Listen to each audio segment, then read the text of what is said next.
Hello friends, welcome to Smile Talk paramedical channel. Friends, ನಮ್ಮ ಚಾನಲ್ಗೆ ಸ್ವಾಗತ.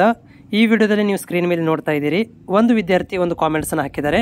ಸೊ ಅವರದ್ದು ಏನೋ ಕಾಮೆಂಟ್ಸ್ ಇದೆ ಅಂತಂದರೆ, ನಾನು DMLT ಮಾಡಬೇಕು ಅಂತ ಮಾಡಿದ್ದೀನಿ. ಸೊ DMLT ಕಂಪ್ಲೀಟ್ ಆದಮೇಲೆ ನನಗೆ ಓನ್ ಲ್ಯಾಬನ್ನು ಓಪನ್ ಮಾಡಿಕೊಳ್ಬಹುದಾ, ಬರುತ್ತಾ ಅನ್ನೋದ್ರ ಬಗ್ಗೆ ಇವರು ನನಗೆ ಸಲಹೆ ಕೊಡಿ ಅಂತ ಕೇಳಿದ್ದಾರೆ. ಸೊ ನೋಡಿ, DMLT ಅಥವಾ BSc MLT ಅಥವಾ MSc MLT ಈ ರೀತಿಯಾಗಿ ಕಂಪ್ಲೀಟ್ ಆದಮೇಲೆ ನೀವು ಲ್ಯಾಬ್ ಟೆಕ್ನಿಷಿಯನ್ಗಳಾಗ್ತೀರಾ. ಅದರಲ್ಲಿ ನೀವು senior lab technician, junior lab technician ಅಂತ ಕನ್ಸಿಡರ್ ಮಾಡಲಾಗುತ್ತೆ. ಆದರೆ ನಿಮಗೆ ಪ್ಯಾಥೋಲಜಿಸ್ಟ್ ಅಂತ ಅನ್ಲಿಕ್ಕೆ ಬರೋದಿಲ್ಲ.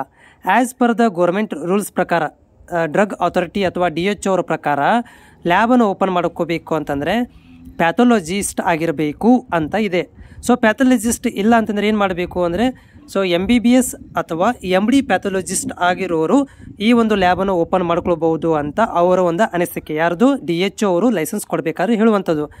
ನಮ್ಮ ಹೆಸರಲ್ಲೇ ಬರೋದಿಲ್ಲ ಅಂತ ನೀವು ಕೇಳ್ಬೋದು. DMLT ಮೇಲೆ ಡೈರೆಕ್ಟಾಗಿ ಲೈಸೆನ್ಸನ್ನು ಕೊಡಲಿಕ್ಕೆ ಬರೋದಿಲ್ಲ. ನೀವು ಟೆಕ್ನಿಷಿಯನ್ ಆಗಿ ನೀವು ಪಡ್ಕೊಳ್ಬೋದು, ಆದರೆ ನಿಮ್ಮ ಹೆಸರಲ್ಲೇ ನಿಮ್ಮ ಹೆಸರಲ್ಲಿ ಏನಂತಂದರೆ ಪ್ಯಾಥೋಲಜಿಸ್ಟ್ ಆಗಿರ್ಬೋದು ಅಥವಾ ನಿಮ್ಮ ಹೆಸರಲ್ಲಿ ಲ್ಯಾಬನ್ನು ಓಪನ್ ಮಾಡ್ಕೊಳ್ಳಿಕ್ಕೆ ಬರೋದಿಲ್ಲ.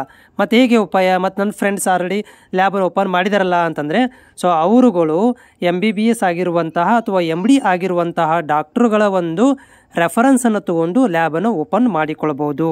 ಈ ಒಂದು ಕೂಡ ನಿಮ್ಮ ಲ್ಯಾಬ್ DMLT ಕಂಪ್ಲೀಟ್ ಆಗಿದೆ ಅಂತಂದರೆ ನೀವು ಫಸ್ಟಿಗೆ ಏನು ಮಾಡಬೇಕಂತಂದರೆ, ಒಂದು ಡಾಕ್ಟ್ರನ್ನ ಹಿಡ್ಕೋಬೇಕಾಗತ್ತೆ.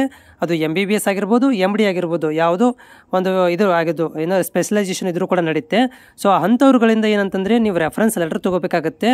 ಸೊ ಲ್ಯಾಬ್ಗೆ ಒಂದು ರೆಫರೆನ್ಸ್ ಲೆಟ್ರನ್ನ ತೊಗೊಂಡು ಅದನ್ನು ನೀವು DHO ಆಫೀಸ್ಗೆ ಸಬ್ಮಿಟ್ ಮಾಡಬೇಕಾಗತ್ತೆ. ಅವರುಗಳು ಆ ಒಂದು MBBS MD ಮೇಲೆ ಲ್ಯಾಬ್ಗೆ ಪರ್ಮಿಷನನ್ನು ಕೊಡ್ತಾರೆ. ಅದರಲ್ಲಿ ನೀವು ಲ್ಯಾಬ್ರೋಟರಿ ಟೆಕ್ನಾಲಜಿಸ್ಟ್ ಆಗಿ ಕೆಲಸವನ್ನು ಮಾಡ್ಕೋಬೇಕಾಗತ್ತೆ.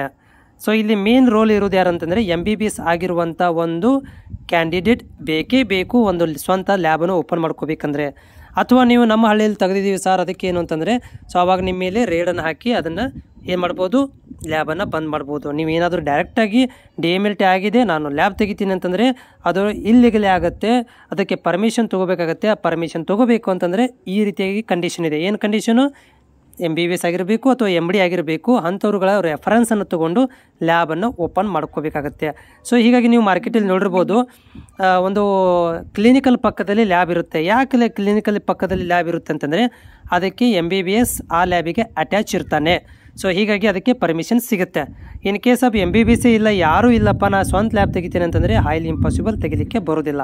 ಈ ಒಂದು ಕೂಡ ನೀವು ಯಾವುದೋ ಒಂದು ಡಾಕ್ಟರ್ ರೆಫರೆನ್ಸ್ ತೊಗೊಂಡು ಲ್ಯಾಬನ್ನು ತೆಗಿಬೋದು. ವಿತೌಟ್ ಡಾಕ್ಟರ್ ರೆಫರೆನ್ಸ್ ಇಲ್ಲದೆ ಲ್ಯಾಬನ್ನು ತೆಗಿಲಿಕ್ಕೆ ಬರುವುದಿಲ್ಲ. ಸೊ ಹೋಪ್ ಇದು ನಿಮಗೆ ಕ್ಲಿಯರಿಫೈ ಆಗಿದೆ ಅಂತ ಅಂದ್ಕೊಂಡಿದ್ದೀನಿ. ಮತ್ತೇನು ಡೌಟ್ ಇದ್ದರೆ ನನಗೆ ಕಾಮೆಂಟ್ಸ್ ಮುಖಾಂತರ ತಿಳಿಸಿ. ಧನ್ಯವಾದಗಳು.